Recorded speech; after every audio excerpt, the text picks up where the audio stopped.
3, 2, 1, go.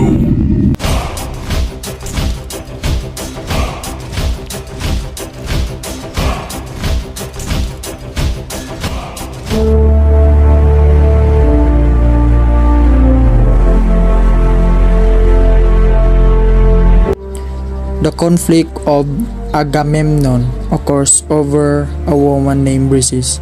Agamemnon are awarded a woman as a trophy of war.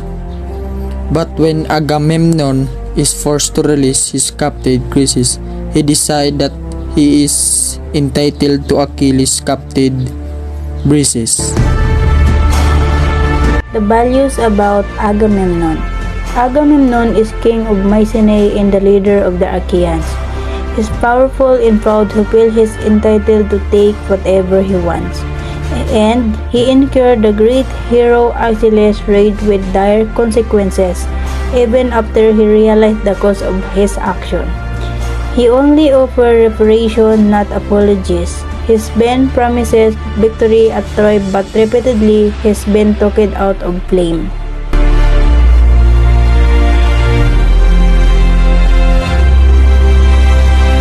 Menelaus conflict. King of Sparta and younger son of Atreus, king of Mycenae. The abduction of his wife Helen led to the Trojan War. During the war, Menelaus served under his elder brother Agamemnon, the commander-in-chief of the Greek forces. Values of Menelaus. Menelaus exemplifies courage and respect of a hero.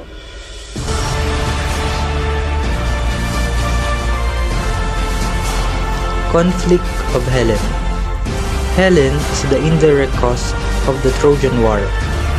The conflict between the Greeks and Trojans started when Helen fled to Troy with Paris, the son of Trojan king Priam, an act that ultimately led to the Trojan War. Values of Helen in the story. Helen is thought to be a symbol of human beauty. Helen is named the most beautiful lady in the world by Aphrodite herself. Helen is also depicted as a victim of men's advances. She has been kidnapped against her will at least once, and when her father says she is seeking for a spouse, she is bombarded with suitors. Helen may also represent shaky loyalty, as she does during the Trojan War when she helps both sides.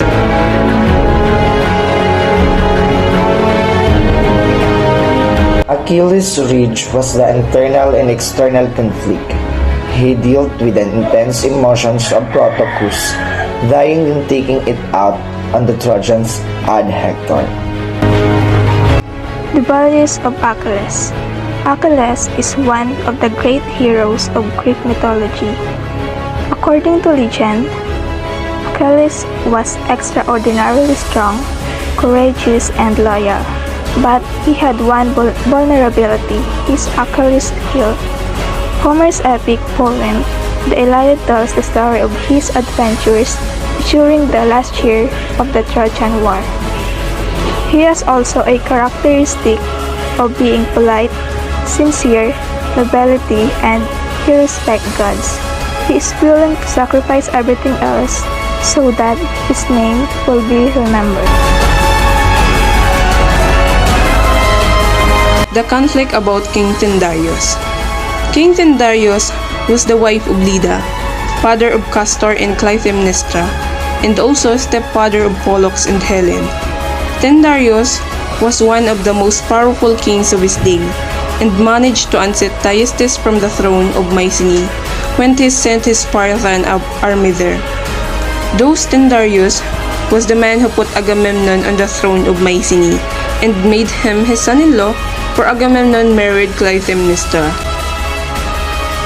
King Tyndareus of Sparta is remembered mainly for being the temporal father of Helen and for having forced her suitors to swear the faithful oath of Tyndareus, a course allowing the mini kingdom of Hellas to form a coalition and sail against Troy to demand by persuasion or by force the restoration of Helen, whom the seducer Paris had abducted, and of the Spartan treasures, which the same Paris has seized.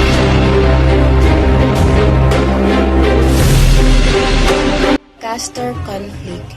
When Castor was killed in a battle, Pollux pleaded with Zeus to bring him back. Zeus agreed to immortalize both Castor and Pollux if they spent half of their time in the earth and the other half among the stars in heaven. Since then, when sailors saw these two stars together, they knew their journey would be prosperous.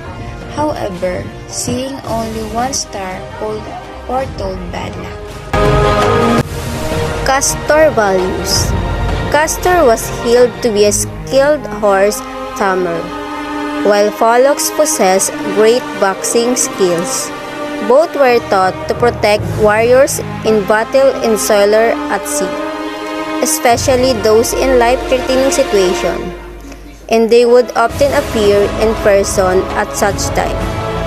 Castor was the mortal son of King Tyndareus, while Pollux was the immortal son of Zeus. Both Castor and Pollux, being identical twins, were inseparable in their looks and action. Castor was a great horseman and Pollux was a great fighter. Together, they went Jason on the Argo and saved the ship from a terrible storm.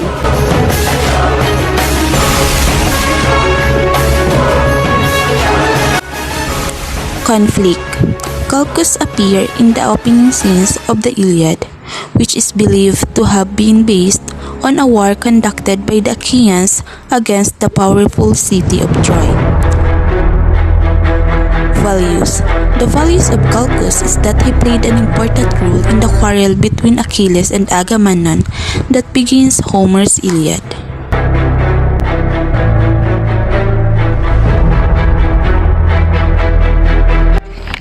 Conflict of King Odysseus. In the Odyssey, conflict is constantly present. Much of the conflict arises from the obstacle Odysseus faces returning home. The wayward and his crew battle against the dangers of the sea and the challenges of temptation. Odysseus constantly battle the supernatural world so he can return home. Values of Odysseus. Self-control. Odysseus has strong moral values when it comes to self-control and sexual temptation. Even though the beautiful Syrians attempt to draw him off course, he warns his men of their seductive ways, attaches himself to his ship so he won't stray, and plugs his crew's ears with wax.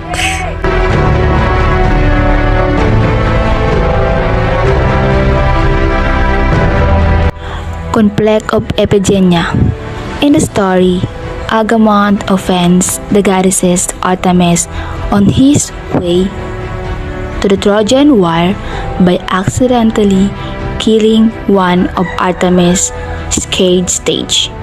By preventing the Greek troops from reaching Troy unless Agamemnon kills his eldest daughter, Iphigenia at Alice as a human sacrifice.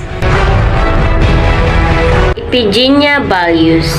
Iphigenia willingly gives her life in order to appease the gods and relieve her father of potential consequence, while Patroclus died for the sake of the Greek army and thus inspires Achilles to join the war despite his prideful nature.